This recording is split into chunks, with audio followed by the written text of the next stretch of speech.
In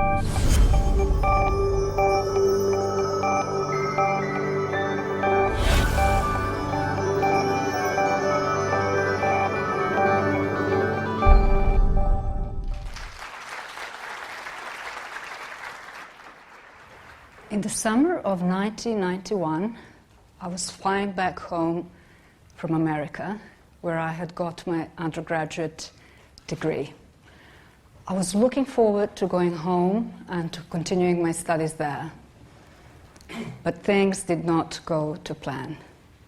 Instead of becoming a postgrad, I spent much of the 1990s working as a journalist and writing about senselessness of war and ethnic nationalism. What I didn't know on that long flight home, when I was daydreaming about my future, was that the country that I was returning to, then known as Yugoslavia, was soon not to be any longer.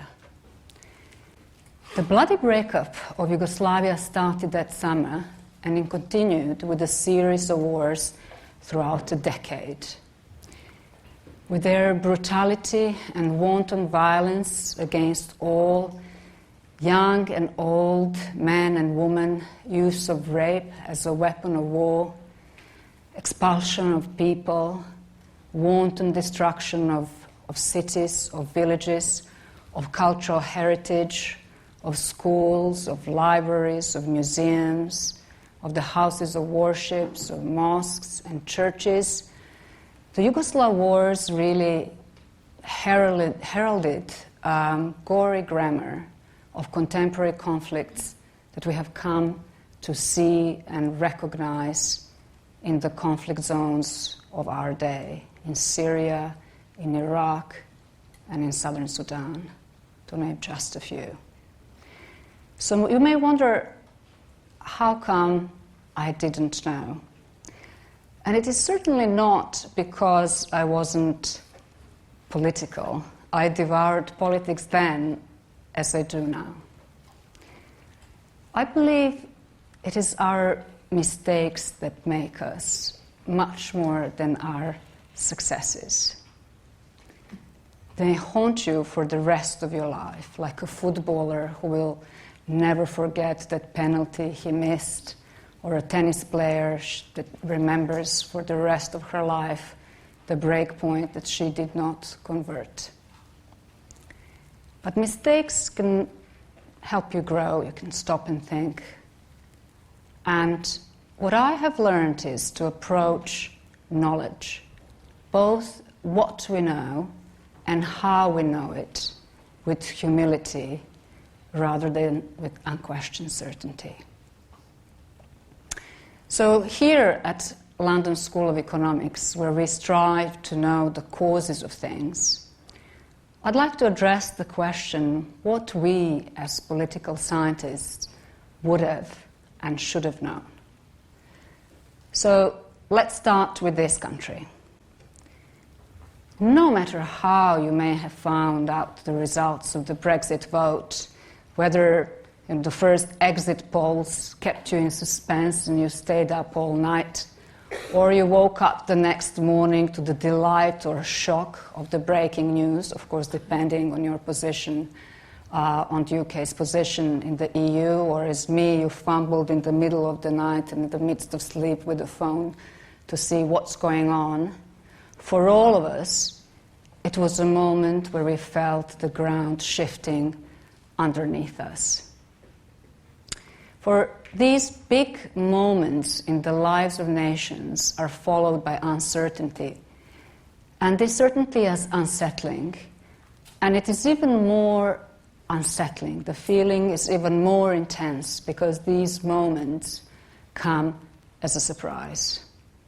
And I'm sure you're guessing where I'm going now, because of course, on the heels of Brexit came the surprising election of Donald Trump as US president.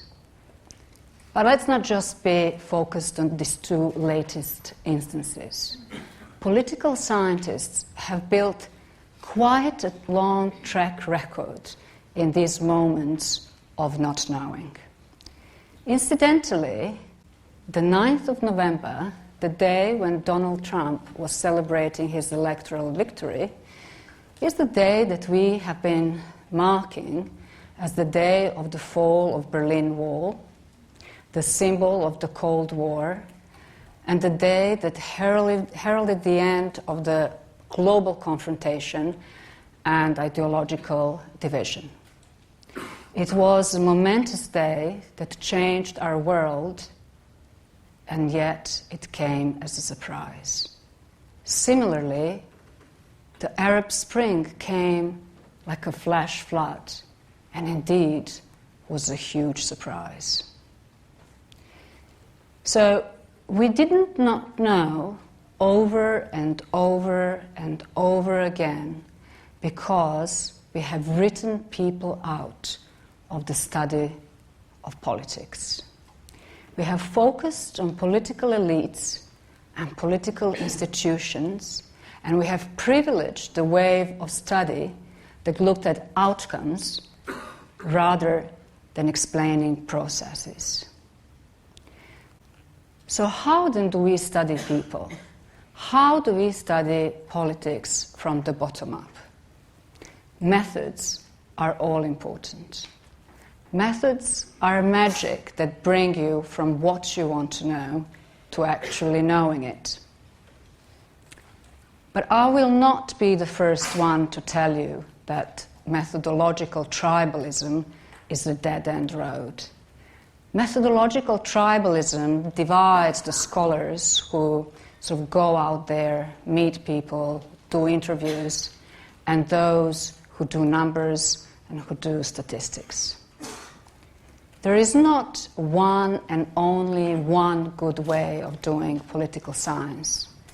All our tools need to be sharpened. But above all, the study of politics requires an attitude and interest and even compassion. In my work, I have sought to understand how does society overcome the legacy of mass atrocity? Is there any glimmer of hope amidst human misery that we see in the conflicts around us? And I have talked to people coming from all sides of the Yugoslav conflict. I have spoken to former inmates who have endured unspeakable brutality in the detention camps. I have spoken to mothers who are still desperately looking for remains of their children, and I've spoken to adults for whom the lasting memory of their parent will be a fragment of a bone. And what I found studying their words, what they say, is unwavering commitment to justice, to peace, and to dialogue. In fact, when I measure their words, I find that in conversations across the ethnic divide, they're even more respectful to each other than other segments of the population. So what happens when we insert people into the analysis, into our study? We find the opening of peace, and yet we may be forgiven that to expect that we will find bitterness and maybe revenge. And in fact, what we find is that these people are motivated by a very strong drive and a very selfless drive that no one else should suffer the loss and pain as they have done. I told you that I saw war, and this is the reason why I get very scared when I open the newspapers and I read about war drums being louder and louder in the Western Balkans. But on this occasion, we cannot say that we didn't know, but no one listened. I think that as political scientists, we have a duty to seek the truth from the powerless, from the voiceless, and from the marginalized.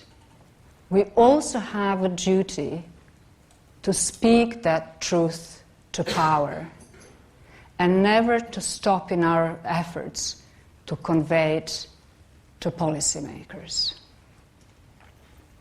So I'll leave you with the thought that the biggest challenge of our times for us as political scientists is to understand better how people make their political preferences, how people make political choices. To know that, we really need to understand how people breathe and live politics. We need to know that in order to be able to inform policy and to contribute to a better, fairer, more progressive and more peaceful world for all of us. And we risk not doing so at our own peril. The politics is the art of the possible, but it is also a dark art of seduction.